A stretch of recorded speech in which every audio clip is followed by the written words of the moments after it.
Good evening. I'm Deputy Chief Rob Sherwin, Crimes Against Persons Division. I'm here to do this news conference on a murder and an arrest. On December 20th, at about 9:24, Dallas police received a call from witnesses regarding a dead body at 9914 Hurley Way. Officers arrived and found a deceased male in the home who appeared to have been stabbed to death. The witnesses were brought to DPD headquarters and were questioned by detectives and gave the following statement. On December 6th, the witnesses stated they took arrestee Marcos Andres Jimenez, and it's M-A-R-C-O-S, middle name is Andres, A-N-D-R-E-S, Jimenez, J-I-M-E-N-E-Z. He's a Latin male, 2/19 of 1998. He's 17 years old. The witnesses took this arrestee to a medical facility to treat a deep laceration to his finger that the arrestee stated he had cut on a fence. After the arrestee had been treated and released, he told the witnesses that he had killed someone, and if they told anyone, he would kill them. The witnesses did not believe Mr. Jimenez and did not take his statement seriously. On December 18th, the arrestee and witnesses were involved in another conversation during which the arrestee showed the witnesses a bag of property that contained items that had the victim's address of 9914 Hurley Way on them. On December 20th, the witnesses went to the address found on the property in the bag that the arrestee had in his possession. The witnesses found the rear door open and a large amount of blood in the kitchen. These witnesses entered the home and found a male victim deceased in a hallway. The witnesses left the home and called 911.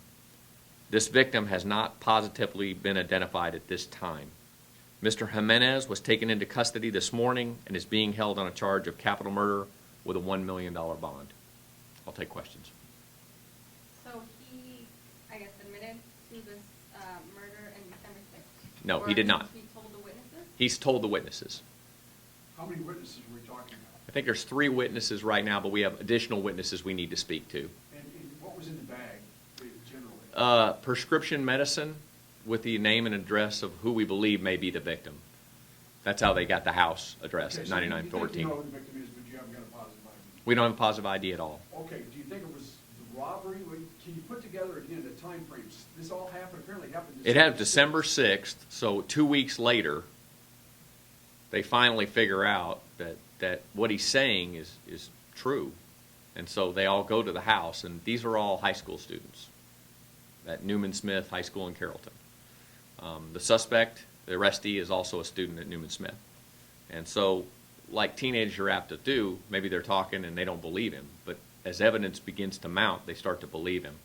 But it just took that amount of time to go. And we do not know the connection between our victim yet and the suspect. In the earlier post, I think y'all had said that there's no forced entry. It doesn't appear that there was any forced entry on the home. But we haven't, like I said, it's just right now that we're in the initial stages. We were able to, because of the witnesses, get all this information together and make this arrest.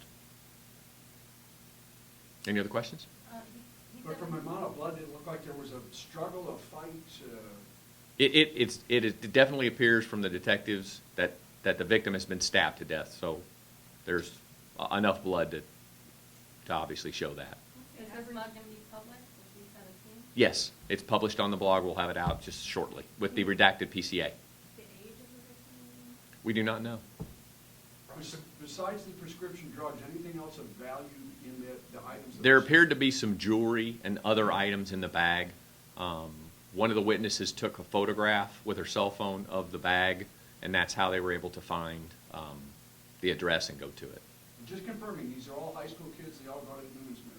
At least one of them doesn't, but she's, I think, 16. Other than that, yes, they're all high school students. Was the victim male or female? The victim was male.